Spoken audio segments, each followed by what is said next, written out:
हिमाचल में भारी बारिश चारों ओर तबाही मचा रही है। चारों ओर बारिश के कारण लोग परेशान हैं, अपने घरों में कैद होने को मजबूर हैं। शिमला में बारिश के कारण चारों तरफ धुंध फैली हुई है। बारिश के कारण बुल्दा नदी में बाढ़ जैसी स्थिति पैदा हो गई है और बुल्दा नदी पर बिना बना पुल भी यहां पर टूट गया है। तो मंडी में बादल फटने के कारण तबाही मच गई है। वहीं कई जगहों पर भूस्खलन भी हो रहा है, जिससे कई रास्ते भी यहां पर ठप हो गए हैं।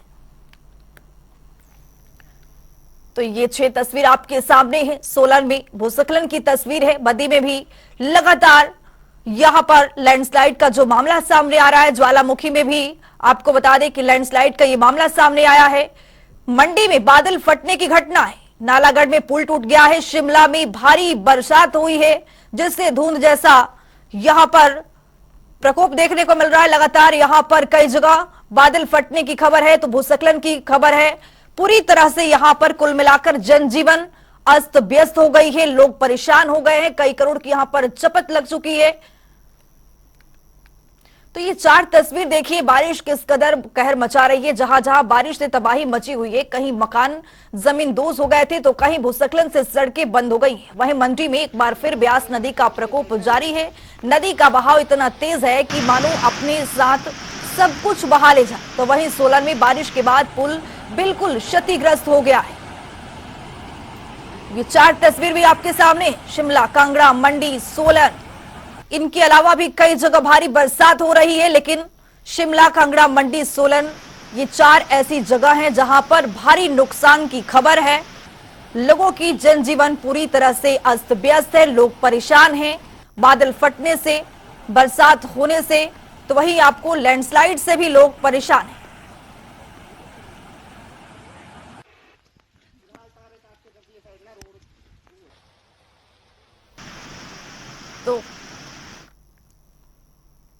तो हमारे साथ शिमला से हमारे ब्यूरो चीफ विकास शर्मा जुड़ चुके हैं। तो वहीं आपको बता दें कि मंडी से जानकारी देने के लिए धर्मवीर जुड़ चुके हैं, तो सौरव अटवाल भी धर्मशाला से जुड़ चुके हैं।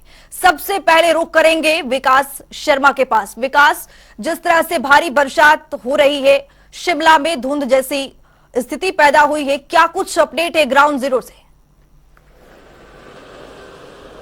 देखिए बिल्कुल, और इस समय मैं आपको सबसे पहले तस्वीरें, फिर उसके बाद विस्तार से जानकारी दूंगा। मैं इस समय बीसीएस के पास, ये खलीनी और बीसीएस के बीच का रोड है, बाईपास है, शिमला बाईपास है। तस्वीरें आप देखें। सबसे पहले भूस्खलन जो है वो किस तरह से यहाँ से हुआ है। ऊपर से अगर हम देखें तो करीब करीब 200 से 300 मीटर ऊपर से भूस्खलन जो है वो यहाँ पर हुआ है और अभी भी भूस्खलन जारी है।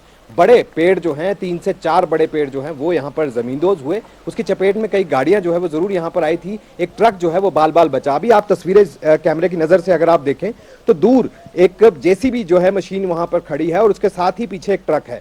इसी जगह से उसे जो है वो खींचकर पीछे की तरफ धकेला गया और उसके बाद इस रास्ते को जो है वो यहाँ पर तुरंत प्रभाव से जो है, जिस तरह से जैसे ही ये जानकारी मिली कि यहाँ पर इस तरह से नुकसान जो है वो हुआ है, सड़क अवरुद्ध यहाँ पर हुई है, उसके बाद तुरंत जो टीमें हैं वो मौके पर आई, प्रशासन जो है वो मौके पर पहुंचा और उसके बाद इस सड़क को अब फिलहाल जो है वो एक तरफा ट्रैफिक के लिए खोल दिया गया है। लेकिन तस्वीरें इसी तरह की जो है वो पूरे शिमला भर से नजर आ रही हैं। शिमला से जो है वो इस समय नजर आ रही हैं, जहां पर भूस्खलन की चपेट में कई गाड़ियां आई हैं और कुछ एक मकान जो है वो भी जमीन दोज हुए हैं।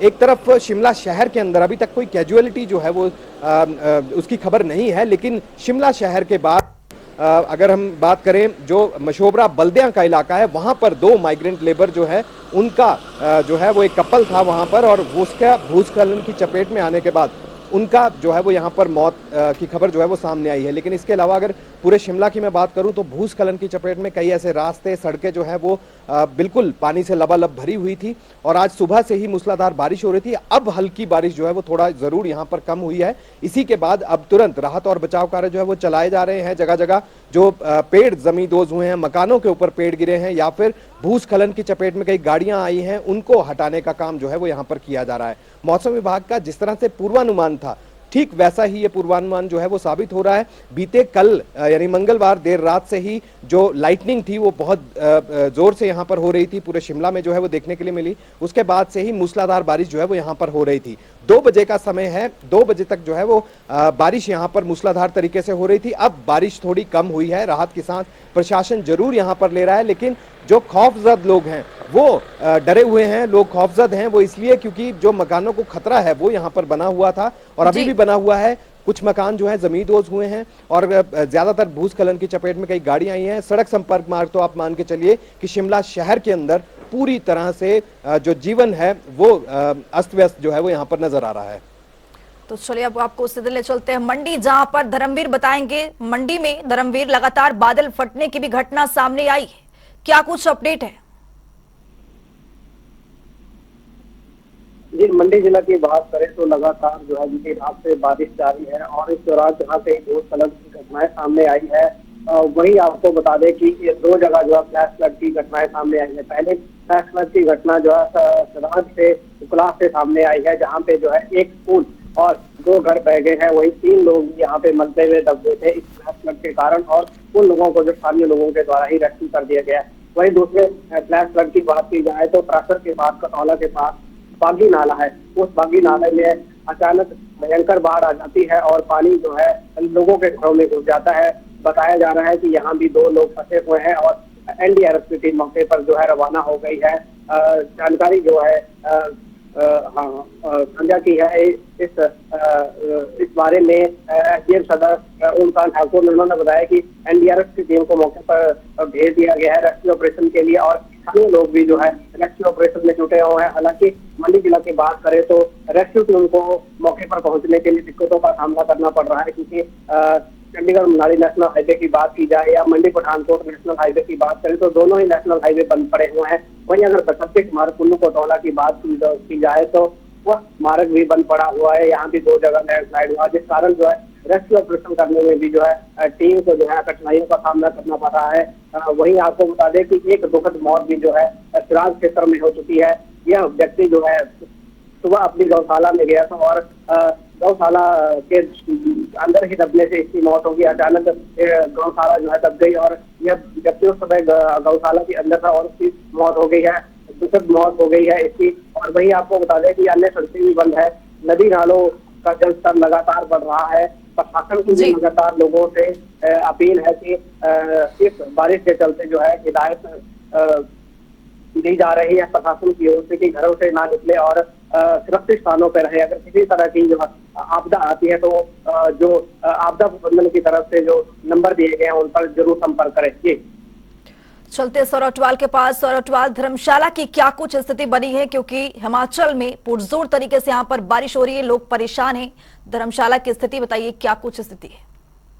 बिल्कुल खुशबू, बताना चाहूंगा कि जिस तरह से मौसम विभाग ने आज से कुछ दिन पहले जो अनुमान लगाया तो बिल्कुल ठीक होता हुआ नजर आ रहा है। सुबह से ही धर्मशाला या जिला कांगड़ा की बात करें तो जिस तरह से मूसलाधार बारिश है उसका दौर जो है वो जारी है, बारिश रुकने का नाम नहीं ले रही है। इसी के साथ नूरपुर के साथ लगते कोटला गाँव में अचानक से बाढ़ आने के कारण जो है कई मकान जो है जमींदोज हो गए हैं। हालांकि रेस्क्यू टीम को जो है जिला कांगड़ा प्रशासन ने जो है धर्मशाला से रवाना कर दिया है और अब तक जो है रेस्क्यू का जो काम है वो भी वहां पे शुरू किया जा चुका है। इसी के साथ खुशबू, नदौन से ज्वालाजी मार्ग जो है वो भी अवरुद्ध हो चुका है, क्योंकि एक अस्थायी रूप से जो पुलिया यातायात को सुचारू रूप से बनाने के लिए बनाई गई थी वो कहीं ना कहीं भारी बारिश के जो चलते ध्वस्त हो गई है। इस कारण जो अब वो मार्ग है वो भी पूरी तरह से वाहनों की आवाजाही के लिए बंद हो गया है। जी खुशबू जी, अब चलते हैं विकास के पास। विकास, राजधानी शिमला में किस तरह से पुलिस प्रशासन अलर्ट पर है, क्या कुछ वहां पर स्थिति पैदा हो रही है जिससे प्रशासन लगातार निपटने में कामयाब हो रहा है? देखिए, बिल्कुल शिमला में जिला प्रशासन पूरी तरह से अलर्ट पर है और पहले ही जिस तरह से पूर्वानुमान जो है वो सभी जिला जो प्रशासन है उनको भेजा जाता है, उसी तरह से इस बार भी भेजा गया। और यही एक बड़ी वजह है कि पहले ही एहतियातन तौर पर तमाम जो जहां पर ज्यादा बारिश का अनुमान लगाया गया था मौसम विभाग की तरफ से, वहां पर उन जिलों में फिलहाल जो छुट्टियां हैं वो कर दी गई थी, स्कूल जो है वो बंद कर दिए गए थे। आज भी स्कूल बंद रहेंगे और अगले कल भी स्कूल जो है वो बंद रहेंगे, क्योंकि मौसम विभाग का यह कहना है आज और कल भारी बारिश जो है वो शिमला के कई इलाकों में हो सकती है, या फिर जिन जिलों में छुट्टियां की गई हैं उन तमाम जिलों में ये मौसम विभाग का अलर्ट जो है वो ऑरेंज और रेड अलर्ट के तौर पर जो है वो कहा गया था, और हो भी वैसा ही रहा है। मूसलाधार बारिश जो है एक तरफ जारी है, फिर हल्की बारिश जो है वो इस समय एक बार फिर से शुरू हो गई है। और लोगों की अगर बात करें तो क्योंकि सड़क संपर्क मार्ग पूरी तरह से अवरुद्ध है, बहुत से लोग जो है वो आज कामकाज के लिए जिस तरह से उनको जाना था, तो जनजीवन पूरी तरह से अस्त व्यस्त है, ट्रैफिक बिल्कुल नहीं चल रहा है, और जो लोकल कन्वेंस है यानी कि बसेस जो हैं वो नहीं चल रही हैं, टैक्सीज जो हैं वो नहीं चल रही हैं, लोग पैदल ही अपने गंतव्य को यहाँ से निकल रहे हैं। आपको तस्वीरें इस समय मैं अगर दिखाऊं तो लोग जो हैं वो इसी रास्ते से, क्योंकि बहुत से ऐसे लोग हैं जो अपने काम के लिए जो है जिनको जाना था, अगर जिनके पास अपनी गाड़ी है, अपनी बाइक है या अपना कन्वेंस है, वो तो वहां से जा रहे हैं, लेकिन ज्यादातर लोग जो है अगर आप दूर कैमरे की नजर से देखें तो लोग जो है पैदल ही अपने गंतव्य के लिए जो है वो लगातार यहां से जा रहे हैं। लेकिन सड़कों पर जिस तरह से लगातार मलबा गिर रहा है, जिस तरह से लगातार पेड़ गिर रहे हैं, कहीं ना कहीं ये एक बहुत बड़ी चुनौती जो है न सिर्फ कामकाज करने वाले लोगों के लिए है। एक जो भाई साहब हैं वो यहाँ से जा रहे हैं, अपना नाम बताइए आप। सुरेश। बारिश हो रही है, शिमला शहर के क्या हाल है, कहाँ से आप आ रहे हैं? मैं अभी खलीनी से आ रहा हूँ। अच्छा, हाँ, लैंडस्लाइड हो रहे हैं। बसेस वगैरह तो नहीं चल? हाँ, बसेस बंद हैं। अच्छा, अप्रोक्सीमेटली आई थिंक कोई आधा घंटे पहले से बंद हुआ है। बारिश तो बहुत ज्यादा हुई, पूरी रात बारिश? हाँ, पूरी रात बारिश हुई। तो लोग तो पूरी रात एक दूसरे को कांटेक्ट करते रहे कि कोई नुकसान तो नहीं? हाँ हाँ, ये चलता रहा है ऐसा। अच्छा, क्या लग रहा है कि बारिश का तो अभी 1-2 दिन अभी और रहेगा? शायद हो सकता है, हो सकता है। वैसे मौसम तो कह रहा है, विभाग तो कह रहा है। तो आप कैसे, अब पैदल ही जाना पड़ रहा है? हाँ हाँ, पैदल ही जाना पड़ रहा है। ज्यादातर लोग पैदल ही जा रहे हैं। हाँ, मैक्सिमम लोग। पर स्कूलों में छुट्टियां कर दी है, थोड़ा सा एहतियातन। हाँ, ये तो हाँ, छूट। चलिए, शुक्रिया बात करने के लिए। तो इसी तरह के लोग जो हैं वो लगातार यही बातें कह रहे हैं कि पूरी रात लोग जो है वो एक दूसरे से कांटेक्ट करते रहे कि कहीं आपके इलाके में नुकसान तो नहीं हुआ है, क्योंकि जिस तरह से लाइटनिंग और पूरी रात भारी बारिश हुई है, आज सुबह तक भी भारी बारिश जो है वो यहाँ पर होती हुई नजर आई, और यही एक बड़ी वजह है कि जिसके बाद भूस्खलन जो है वो जगह जगह हुआ है। इस बाईपास की ही अगर मैं बात करूं तो कई जगह ये मार्ग पूरी तरह से अवरुद्ध है, और उसके बाद से ये जो तस्वीरें हैं, आप इस समय तस्वीरें देखिए, क्योंकि लोग लगातार ऊपर की ओर देख रहे हैं, क्योंकि अभी भी रुक रुक कर भूस्खलन जो है वो इस पहाड़ की तरफ से नीचे की तरफ हो रहा है। कई पेड़ अभी भी अगर आप कैमरे की नजर से आप अगर देखें तो कई पेड़ जो हैं वो अभी गिरने की कगार पे हैं, तिरछे हो चुके हैं, और कभी भी बड़ा भूस्खलन जो है वो यहाँ पर हो सकता है। इसके साथ ही शिमला शहर के कई ऐसे इलाके हैं जहां पर पेड़ जो है वो बिजली के पोल के साथ नीचे जमींदोज हो गए, और उसके साथ ही कई इलाकों में जो लाइट है वो यहाँ पर नहीं है, बिजली यहाँ पर नहीं है, यातायात अवरुद्ध है, और इसी तरह की खबरें जो है वो सामने आ रही। लेकिन सुखद बात यह है कि शिमला शहर से अभी तक मौत जो है वो किसी की नहीं हुई, ये बड़ी सुखद बात है। जिस तरह से पिछली बार का स्पेल हमने देखा कि जिस तरह से भारी बारिश हुई थी, और उसके बाद शिव मंदिर या फिर फागली का इलाका या फिर अगर कृष्णा नगर के इलाके की बात करें तो बड़े भूस्खलन हुए थे, और उसके बाद कई लोग मलबे में दब गए थे, जिनकी बॉडीज जो है वो वहां से निकाली गई, और रेस्क्यू ऑपरेशन जो है कई दिनों तक वहां पर जारी रहा। आज इस तरह की खबरें तो है जो है वो नहीं निकल कर आई, लेकिन जो भूस्खलन है उसकी वजह से कई गाड़ियां जो है वो दबी हैं, कई मकान जो है वो भी गिरने की कगार पर हैं और गिरे भी हैं। जी ठीक है विकास, आगे भी आपसे अपडेट लेते रहेंगे। बहुत बहुत शुक्रिया विकास शर्मा, धर्मवीर और सरोटवाल तमाम जानकारी साझा करने के लिए। तो बारिश में 12,035 परिवारों को यहां पर नुकसान पहुंचा है।